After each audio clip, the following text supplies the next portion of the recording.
다 같이 출애굽기 2장 1절에서 15절까지의 말씀을 같이 보시겠습니다.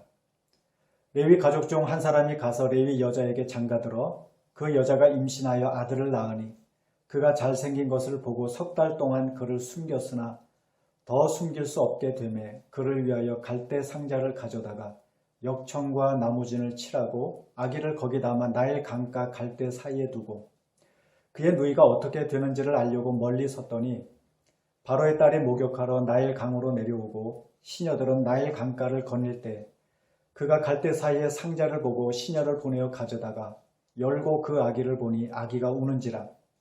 그가 그를 불쌍히 여겨 이르되 이는 히브리 사람의 아기로다. 그의 누이가 바로의 딸에게 이르되 내가 가서 당신을 위하여 히브리 여인 중에서 유모를 불러다가 이 아기에게 젖을 먹이게 하리이까. 바로의 딸이 그에게 이르되 가라 하매 그 소녀가 가서 그 아기의 어머니를 불러오니 바로의 딸이 그에게 이르되 이 아기를 데려다가 나를 위하여 젖을 먹이라. 내가 그 싹을 주리라. 여인이 아기를 데려다가 젖을 먹이더니 그 아기가 자라매 바로의 딸에게로 데려가니 그가 그의 아들이 되니라. 그가 그의 이름을 모세라 하여 이르되 이는 내가 그를 물에서 건져내었음이라 하였더라. 모세가 장성한 후에 한 번은 자기 형제들에게 나가서 그들이 고되게 노동하는 것을 보더니 어떤 애굽 사람이 한 히브리 사람 곧 자기 형제를 치는 것을 본지라. 좌우를 살펴 사람이 없음을 보고 그 애굽 사람을 쳐 죽여 모래 속에 감추니라. 이튿날 다시 나가니 두 히브리 사람이 서로 싸우는지라. 그 잘못한 사람에게 이르되 네가 어찌하여 동포를 치느냐 하매 그가 이르되 누가 너를 우리를 다스리는 자와 재판관으로 삼았느냐.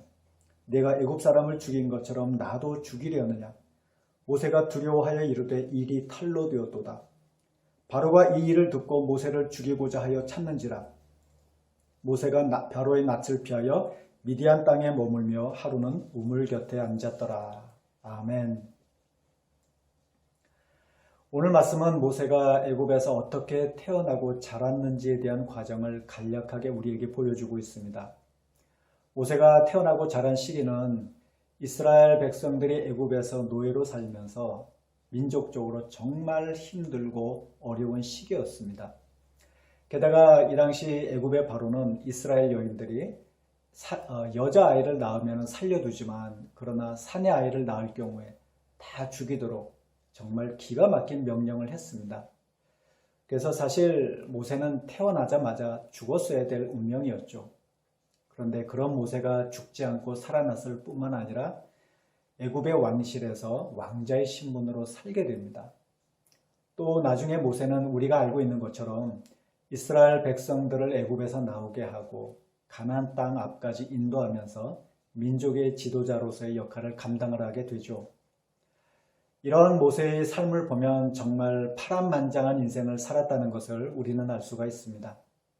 그런데 우리도 보면 우리가 모세와 똑같지는 않지만 그러나 우리는 다 나름대로 파란만장한 인생을 살면서 여기까지 왔습니다. 우리가 독일에 오기 전까지 한국에서 살았던 시간들, 또 우리가 독일에 처음 와서부터 이곳에 정착하기까지 우리는 정말 여러 가지 많은 일들을 겪으면서 이 자리까지 왔습니다. 그래서 우리는 다 나름대로 저마다 인생 스토리를 가지고 있죠. 그런데 우리가 지금까지 살았던 인생의 시간들과 또 이제 우리가 앞으로 살아가야 될 우리의 남은 인생의 시간들과 관련해서 저는 오늘 본문의 말씀을 통해서 여러분과 함께 한 가지를 생각해 보고자 합니다. 그것이 뭐냐면 하나님께서 지금까지 우리를 살게 해 주신 이유와 목적이 있다는 것입니다. 2절과 3절에 보시면 이런 말씀이 있습니다. 그 여자가 임신하여 아들을 낳으니 그가 잘생긴 것을 보고 석 달 동안 그를 숨겼으나 더 숨길 수 없게 되매 그를 위하여 갈대 상자를 가져다가 역청과 나무진을 칠하고 아기를 거기 담아 나일 강가 갈대 사이에 두고. 모세의 어머니의 이름은 요게벳입니다. 그런데 요게벳이 아기를 낳고 나서 그 아기의 생김새를 보면서 범상치 않게 잘생겼다는 느낌이 들었죠. 표준 세번역에 보면 이 잘생겼다는 말을 좀 더 강조해가지고 하도 잘생겨서 이렇게 번역을 하고 있습니다. 사실 이 세상에 자기 자식을 보면서 예쁘게 생각하지 않는 부모는 아무도 없죠. 오죽하면 자식은 눈에 넣어도 아프지 않다는 그런 말까지 있겠습니까? 지금 여기 2절에서 잘생겼다는 말을 히브리 원어로 보면 토브라는 단어로 되어 있는데요. 창세기 1장에 보시면 하나님께서 6일 동안 세상을 창조하시면서 계속해서 하나님이 보시기에 좋았더라, 이 구절이 반복되는 것을 볼 수가 있습니다. 그런데 여기서 하나님이 보시기에 좋았더라 할 때 좋았더라는 단어가 히브리어로 토브라는 단어로 되어 있습니다. 그래서 마치 하나님께서 이 세상을 만드시고 나서 보시기에 좋았던 것처럼 요게벳은 아기 모세를 보면서 자기 자식이지만 정말 잘생겼다는 그런 마음이 들었고, 그래서 요게벳과 그 모세의 아버지가 바로의 명령을 어기고 석 달 동안 원래 아기를 숨긴 채 기른 것입니다. 이 사실과 관련해서 히브리서 11장 23절에 보시면 이런 말씀이 있습니다. 믿음으로 모세가 낳았을 때에 그 부모가 아름다운 아이임을 보고 석 달 동안 숨겨 왕의 명령을 무서워하지 아니하였으며. 이 당시 바로의 명령을 어기는 사람은 무서운 형벌을 받거나 또는 목숨을 잃을 수도 있었습니다. 그런데 모세의 부모가 왕의 명령을 무서워하지 않고 아기를 몰래 숨긴 채 석 달 동안 기른 것이죠. 그러나 또 그렇다고 해서 아이를 계속 기를 수도 없는 노릇이었습니다. 그래서 부모가 이 갈대로 상자를 만들어 가지고 그 갈대 상자 안팎에 역청과 나무의 진을 바르고 그 속에다 아기를 담아 가지고 나일 강가 갈대 사이에 둔 것이죠. 또 이때 모세의 부모는 모세의 누이였던 미리암을 시켜 가지고 일이 어떻게 되는지를 멀리서 지켜보게 했습니다. 저는 이때 모세의 부모가 이 아기를 나일 강가에 띄워놓고 나서 얼마나 그 마음이 졸였을까 싶은 마음이 듭니다. 그런데 5절과 6절에 보시면 이런 말씀이 있습니다. 바로의 딸이 목욕하러 나일 강으로 내려오고 시녀들은 나일 강가를 거닐 때 그가 갈대 사이에 상자를 보고 시녀를 보내어 가져다가 열고 그 아기를 보니 아기가 우는지라. 그가 그를 불쌍히 여겨 이르되 이는 히브리 사람의 아기로다. 모세의 부모는 제발 누군가 이 아기를 발견하고 구해주기만을 간절히 바랬습니다. 그런데 놀랍게도 일반 사람도 아닌 바로의 딸이 목욕을 하러 나일강으로 내려왔다가 그 갈대 상자 속에 있는 아기를 발견한 것이죠. 6절에 보시면 이 바로의 딸이 아기가 우는 것을 보고 불쌍히 여겼다는 말씀이 있는데요. 바로의 딸은 이 아기가 히브리 사람의 자식이라는 사실을 알았습니다. 그래서 바로의 딸은 사실 얼마든지 이 아기가 이 아기를 외면할 수도 있었죠. 그런데 바로의 딸의 이 아기를 외면하지 않고 오히려 불쌍한 마음이 든 것입니다. 또 이때 미리암이 멀리서 지켜보고 있다가 바로의 딸한테로 가가지고 혹시 유모가 필요한지를 물었고, 그래서 미리암은 바로의 딸의 허락을 받고 어머니 요게벳을 유모인 것처럼 해서 바로의 딸에게로 데려오게 되죠. 그렇게 해서 요게벳은 비록 몇 년 동안의 짧은 기간이기는 하지만 그러나 자기 아기를 자신의 품속에 두고 기를 수가 있게 됩니다. 그것도 돈을 받고 기를 수가 있게 된 것이죠. 이때 모세의 부모가 아기의 목숨을 구하고 또 요게벳이 비록 짧은 기간 동안이기는 하지만 그 아기를 자기 품속에서 양육할 수 있게 된 것에 대해서 얼마나 하나님께 감사하는 마음이 들었을지 우리는 충분히 짐작할 수가 있죠. 이렇게 해서 모세는 자신의 목숨을 구하게 되고 또 바로의 딸의 아들로 입양이 되면서 애굽의 왕궁에서 살게 됩니다. 그래서 오늘 말씀은 모세가 자신의 부모와 또 누이였던 미리암 그리고 바로의 딸의 도움을 통해서 살 수 있었던 것처럼 하나님께서 우리도 그렇게 여러 사람들의 도움을 통해서 지금까지 살게 해 주셨다는 사실을 보여주고 있습니다. 우리 가운데 지금까지 살아오면서 우리 자신의 힘만으로 살아온 사람은 아무도 없습니다. 우리는 지금까지 여러 사람들로부터 크고 작은 도움을 받으면서 살아왔죠. 그리고 이것은 하나님께서 그 여러 사람들을 통해서 우리를 도와주셨다는 사실을 의미하고 있습니다. 또 뿐만 아니라 우리는 하나님께서 지금까지 우리를 도와주시고 살게 해주신 것처럼 또 앞으로도 어떤 사람이나 어떤 방법을 통해서든지 우리를 도와주신다는 사실을 믿고 마음의 담대함과 용기를 가져야 하는 것이죠. 룻기에 보시면 엘리멜렉과 나오미가 기근을 피해서 모압으로 내려갔다가 그곳에서 큰 어려움을 겪었던 내용이 나오죠. 이때 엘리멜렉의 가정은 모압 땅에서 10년 동안 살면서 엘리멜렉과 두 아들이 다 죽고 또 가지고 있던 재산을 다 잃어버리고 오직 나오미와 두 며느리들만 남게 됩니다. 결국 나오미는 다시 고향으로 돌아올 마음을 먹게 되는데요.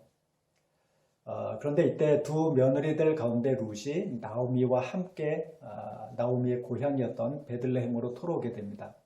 그래서 두 사람이 고향으로 돌아오고 나서 마침 이때가 보리를 추수하는 시기여가지고 룻이 이삭이라도 줍기 위해서 누군가의 밭으로 가게 됩니다. 그런데 룻기서 2장 3절과 4절에 보시면 이런 말씀이 나옵니다. 룻이 가서 베는 자를 따라 밭에서 이삭을 줍는데 우연히 엘리멜렉의 친족 보아스에게 속한 밭에 이르렀더라. 마침 보아스가 베들레헴에서부터 와서 베는 자들에게 이르되 여호와께서 너희와 함께 하시기를 원하노라 하니 그들이 대답하되 여호와께서 당신에게 복 주시기를 원하나이다 하니라. 이 당시 사람들은 다 자기들 밭에서 보리 추수를 하고 있었습니다. 그런데 룻이 그 여러 사람들의 밭들 가운데 우연히 자기 시아버지의 친족이었던 보아스의 밭으로 가게 된 것이죠. 또 룻기 2장 4절에 보시면 이때 마침 보아스가 베들레헴에서부터 자기 밭에 이르렀다고 되어 있습니다. 이렇게 해서 드디어 보아스와 룻이 처음으로 만나게 되죠. 그리고 이 만남을 계기로 해가지고 룻과 나오미는 보아스를 통해서 경제적인 도움도 받고 또 나중에 룻은 보아스의 아내가 됩니다. 그런데 룻이 보아스의 밭으로 간 것은 룻이 알고서 그 밭으로 간 것이 아니라 정말 아무것도 모른 채 우연히 그 밭으로 간 것이었습니다. 그러나 그것은 우연이 아니라 하나님께서 룻으로 하여금 보아스의 밭으로 인도하신 결과였습니다. 또 보아스가 마침 그때 베들레헴에서부터 자기 밭이 있는 곳으로 온 것도 보면 하나님께서 보아스와 룻이 만날 수 있도록 보아스를 그곳으로 오게 하신 것이었죠. 그래서 이처럼 하나님은 지금도 우연히 또는 마침 누군가를 만나게 하시거나 마침 어떤 일이 일어나게 하시면서 당신의 백성들을 도와주시는 것입니다. 오늘 본문 5절 말씀해 보시면 바로의 딸이 목욕을 하러 나일강으로 내려왔다고 되어 있는데요. 그런데 이 말씀을 히브리 원문으로 보면 문장 맨 앞에 그리고라는 뜻의 와우라는 접속사가 붙어 있습니다. 이것은 히브리어 문법 중에 와우 계속법이라고 해가지고 모세의 부모가 갈대 상자를 나일 강가에 둔 것과 또 바로의 딸이 나일강으로 목욕을 하러 내려온 이 두 사건이 시간차가 별로 나지 않을 정도로 연속적으로 일어났다는 의미가 담겨져 있습니다. 그래서 표준 세번역이나 공동 번역에서는 이 5절 말씀을 마침 바로의 딸이 목욕하려고 나일강으로 왔다라고 번역을 하고 있고 또 현대인의 성경에서는 좀 더 현장감 있게 그때 마침 바로의 딸이 목욕을 하려고 강으로 내려왔다라고 번역을 하고 있습니다.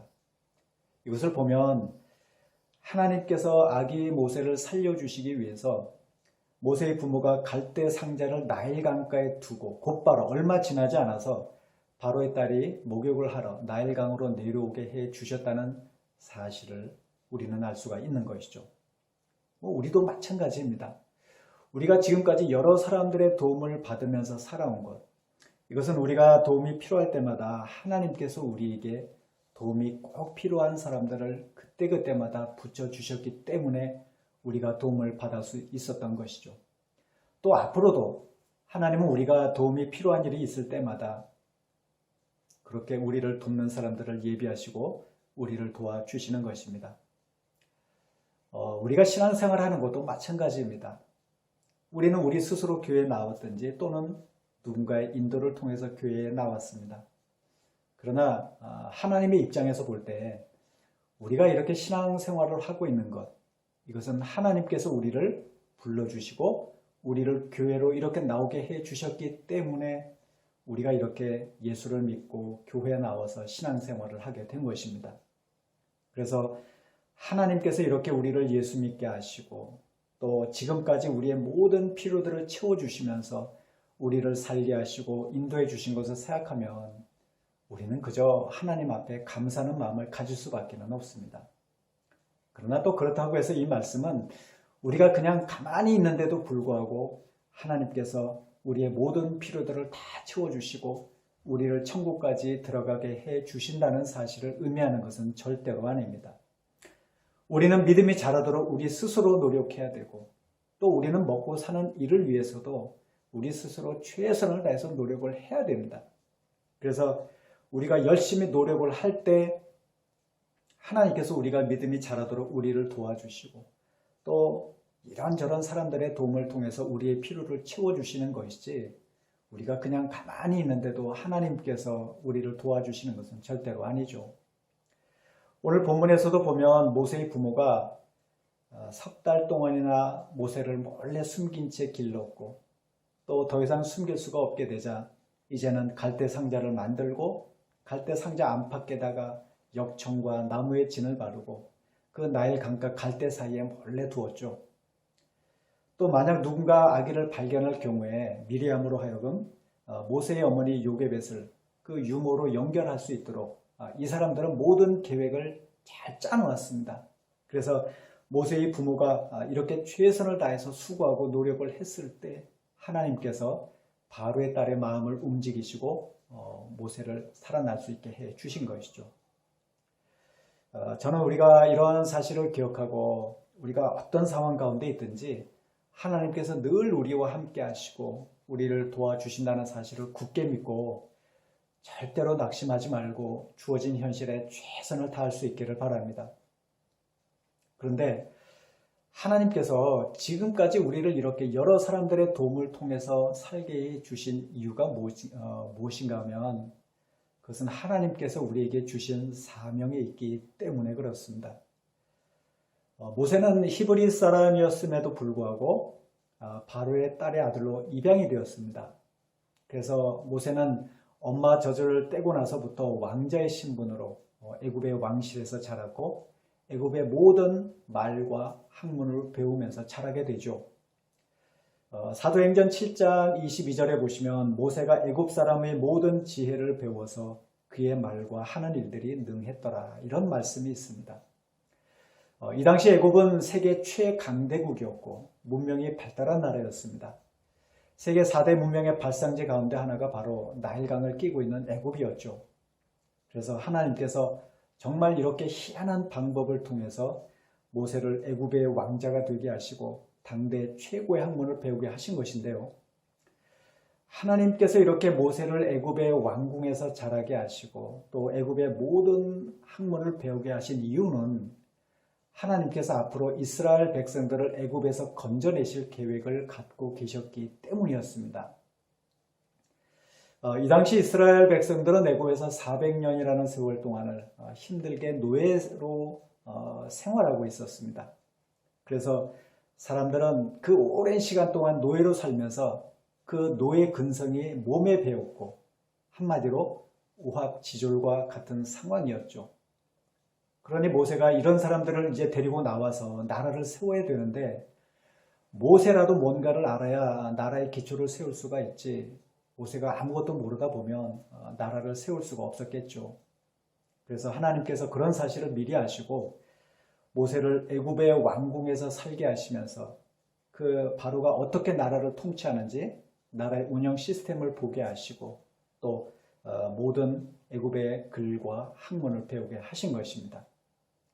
이것은 무엇을 의미하느냐면 하나님께서 지금까지 우리를 여러 사람들의 도움을 통해서 살게 하시고 또 여러 가지 인생의 경험과 또 지식들을 배우게 하신 이유가 우리 자신들만을 위해서가 아니라 하나님의 나라를 위해서 사용할 수 있도록 우리에게 그 모든 일들을 겪게 하셨다는 사실을 의미하고 있습니다. 또 우리가 이렇게 독일에 와서 살고 있는 것도 보면 하나님께서 독일 땅에서 우리를 향해 갖고 계시는 하나님의 사명이 있기 때문에 우리를 독일로 불러주신 것입니다. 우리 가운데는 일 때문에 독일로 오신 분들도 계시고 또 공부를 위해서 독일로 온 분들도 있고 또 부모를 따라서 독일로 온 사람들도 있죠. 우리가 어떻게 해서 독일로 왔든지 간에 지금 현재 우리가 독일 땅에서 살고 있는 것, 이것은 우리가 이곳에서 해야 할 일들이 있기 때문에 하나님께서 우리를 독일로 불러주신 것입니다. 그래서 우리는 교회 안에서나 교회 밖에서 또는 우리가 일하는 일터나 어디서든지 우리가 지금까지 배운 지식들, 또 우리의 여러 인생의 경험들, 또 우리가 잘하는 그런 것들을 가지고 하나님의 나라를 위해서 힘쓰겠다는 사명의식을 가져야 하는 것입니다. 그 영국 옆에 보면 아일랜드라는 나라가 있죠. 이 아일랜드에서는 매년 3월 17일이 되면 성 패트릭의 날이라고 해서 공휴일로 지내고 있는데요. 이 패트릭이라는 사람이 어떤 사람인가 하면 5세기경에 지금의 아일랜드와 스코틀랜드 지역에 처음으로 복음을 전했던 사람이었습니다. 이 당시 로마는 영국까지 영토를 넓혀가지고 지배를 하고 있었죠. 그래서 패트릭도 로마 출신으로서 영국에서 태어나고 자란 사람이었습니다. 그런데 패트릭이 16살 되던 해에 아일랜드의 켈트족 해적들이 침략을 해가지고 그만 패트릭은 그 사람들에게 붙잡혀서 그곳에서 노예로 6년 동안 힘들게 고생을 하면서 살게 됩니다. 그런데 패트릭이 그곳에서 힘들게 살던 어느 날 꿈속에서 자신이 그곳을 탈출하는 꿈을 꾸게 되죠. 그리고 정말 놀랍게도 그 다음날 패트릭은 기적같이 배를 얻어 타고 무사히 다시 고향으로 돌아오게 됩니다. 그리고 그 후 패트릭은 신학을 공부하고 사제의 길을 걷게 되는데요. 그런데 패트릭이 사제로 일하던 어느 날 꿈속에서 켈트족 사람이 나타나가지고 자기들을 도와달라고 요청하는 꿈을 꾸게 됩니다. 패트릭은 그 꿈을 꾸고 나서 하나님께서 자신을 선교사로 부르시는 것이 아닌가 하는 생각을 갖게 되죠. 그러나 패트릭은 켈트족 사람들에게로 다시 돌아가고 싶은 마음이 없었습니다. 왜냐하면 자신이 과거에 켈트족 그 해적들에게 끌려가서 힘들게 노예로 고생하면서 살았던 그 모든 시간들에 대한 마음의 상처가 여전히 그 마음에 남아있었기 때문이었습니다. 그런데 패트릭은 하나님께 기도하면서 자신이 과거에 켈트족 해적들에게 끌려가서 그곳에서 힘들게 노예로 살면서 6년 동안 그 사람들의 언어와 그 사람들의 문화를 배웠던 그 시간들이 바로 이때를 위함이었다는 사실을 깨닫게 되죠. 그래서 그 후 패트릭은 다시 켈트족에게 돌아가서 그 사람들에게 복음을 전하고 또 하나님의 말씀을 가르치면서 30년이 지난 461년 3월 17일에 죽게 됩니다. 그래서 그 후로 사람들이 매년 3월 17일을 성 패트릭의 날로 정하고 기념을 하게 된 것이죠. 이처럼 하나님께서 우리에게 여러 가지 일들을 경험하게 하시고 또 지식들을 배우게 하시고 또 지금까지 여러 사람들의 도움을 통해서 우리를 독일 땅에서 살게 하신 것, 이것은 하나님께서 우리를 향하신 사명이 남아있기 때문에 그런 것입니다. 그래서 우리는 그 사실을 기억하고 지금 하나님께서 나에게 주신 사명이 무엇인지, 지금 내가 무엇을 하기를 하나님이 바라시는지를 돌아보고 그 일을 위해서 힘써야 하는 것이죠. 그런데 우리가 하나님께서 주신 사명과 관련해서 알아야 될 것이 뭐냐면 우리가 그 사명을 잘 감당하는 사람들이 되어야 되는데 우리가 그 사명을 잘 감당하는 사람들이 되기 위해서 우리가 먼저 성품이 다듬어져야 한다는 것입니다.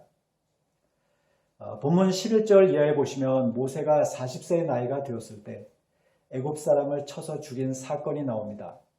11절과 12절에 보시면 이런 말씀이 있습니다. 모세가 장성한 후에 한 번은 자기 형제들에게 나가서 그들이 고되게 노동하는 것을 보더니 어떤 애굽 사람이 한 히브리 사람 곧 자기 형제를 치는 것을 본지라 좌우를 살펴 사람이 없음을 보고 그 애굽 사람을 쳐 죽여 모래 속에 감추니라. 지금 여기 11절에 보시면 자기 형제들이라는 말이 두 번이나 나오고 있죠. 이것을 보면 모세가 이스라엘 백성들에 대해서 자기 형제들이라고 생각하는 동족의식을 가지고 있었다는 것을 우리는 알 수가 있습니다. 그래서 모세가 자기 동족을 때리는 어떤 애굽 사람을 보고 너무 화가 나가지고 그 애굽 사람을 쳐서 죽이고 모래색에 파묻어 버린 것이죠. 모세는 아무도 그 일을 모르는 줄 알았습니다. 그러나 그 일을 본 사람이 있었고 결국 그 일이 탄로가 나면서 애굽의 바로가 모세를 죽이기 위해서 모세를 찾게 되죠. 그래서 모세가 할 수 없이 애굽을 떠나서 미디안으로 도망을 가게 됩니다. 미디안은 지금의 사우디아라비아 지역을 가리키고 있는데요. 그래서 그때부터 모세는 미디안 땅으로 도망을 가서 40년 동안 이름 없는 목동으로 살게 되죠. 모세가 왕자의 신분으로 그 애굽의 왕궁에서 화려하게 살다가 하루아침에 목동의 신분으로 전락을 해서 그 양들을 치면서 얼마나 그 마음이 힘들었을지 우리는 충분히 짐작할 수가 있습니다. 그러나 그 시간들은 하나님께서 모세를 하나님의 일꾼으로 쓰시기 위해서 그의 성품을 다듬어 가신 훈련의 시간이었습니다. 왜냐하면 사람이 성품이 성숙하지 못하다 보면 늘 다른 사람들과 부딪힐 수밖에 없고 또 그러다 보면 하나님이 맡겨주신 일들을 제대로 잘 감당하지 못하는 일들이 생길 수가 있기 때문에 그런 것입니다. 그래서 하나님께서 모세를 40년 동안 광야에서 이름 없는 목동으로 힘들게 고생하게 하시면서 그 시간들을 통해서 그 모세의 마음속에 있던 그 모든 성질과 혈기와 고집들을 다 죽게 하신 것이죠. 사실 어느 조직이나 공동체든지 보면 이 성품이 미성숙한 사람들을 좋아하는 사람은 아무도 없습니다. 미국의 제너럴 일렉트릭 회사의 회장이었던 제프리 이멜트 회장이 어느 기자로부터 다음과 같은 질문을 받았다고 합니다. 만약 일의 성과는 좋은데 성품은 별로 좋지 않은 직원과 또 반대로 성품은 좋은데 일의 성과가 별로 좋지 않은 이 두 직원 중에서 한 사람을 꼽으라고 한다면 회장님은 어느 직원을 선택하시겠습니까? 이런 질문을 받은 것이죠. 그런데 이멜트 회장이 이 질문을 받고 자신은 비록 일의 성과는 좀 좋지 않더라도 성품이 좋은 직원을 택하겠다고 대답을 했습니다. 왜냐하면 일의 성과라는 것은 교육을 통해서 나아질 수가 있지만 반면에 사람의 성품은 단기간에 고치기가 쉽지 않다는 이유 때문이었죠. 이멜트 회장의 말처럼 이 사람의 성품을 고치는 것이 참 쉽지가 않습니다. 오죽하면 하나님께서 모세를 그 40년이라는 긴 세월 동안을 그 광야에서 목동으로 힘들게 고생하면서 지내게 하셨겠습니까? 그래서 우리도 하나님의 사명을 잘 감당을 해야 되는데 그런 사람이 되기 위해서는 날마다 우리의 성품이 죽어지고 깎여지고 변화되도록 이 일을 우리의 평생의 목표로 삼고 우리는 날마다 힘써야 하는 것이죠.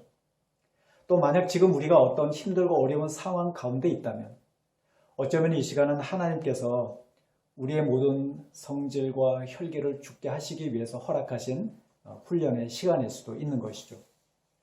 그래서 우리는 고난의 시간들이 빨리 지나가도록 하나님께 기도도 해야 되지만 그러나 또 한편으로 우리는 이 힘든 시간들을 통해서 우리의 모든 성질과 혈기들이 죽어지도록 하나님께 기도도 해야 되고 또 우리 스스로도 그렇게 죽이도록 힘써야 하는 것이죠.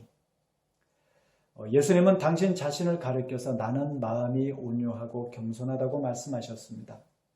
이것은 곧 우리도 사명을 잘 감당하는 사람들이 되기 위해서 예수님처럼 온유하고 겸손한 사람들이 되어야 한다는 의미가 담겨져 있죠.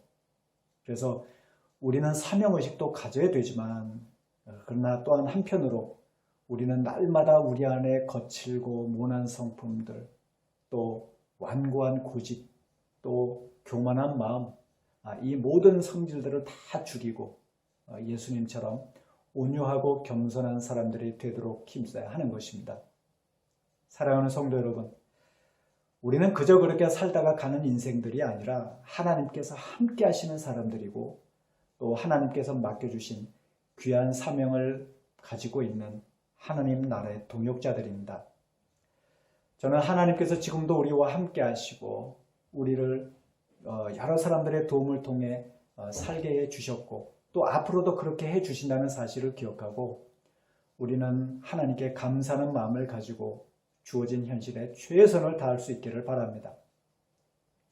또 우리는 하나님께서 아직도 우리를 살게 해주신 이유가 우리에게 사명이 있기 때문이라는 사실도 기억하고 우리가 그 사명을 잘 감당하기 위해서 먼저 우리 안에 있는 모든 이 거칠고 모난 성품들, 혈기, 이 모든 것들을 날마다 십자가에 못 박고 예수님처럼 온유하고 겸손한 성품의 사람들이 되도록 힘쓸 수 있기를 바랍니다.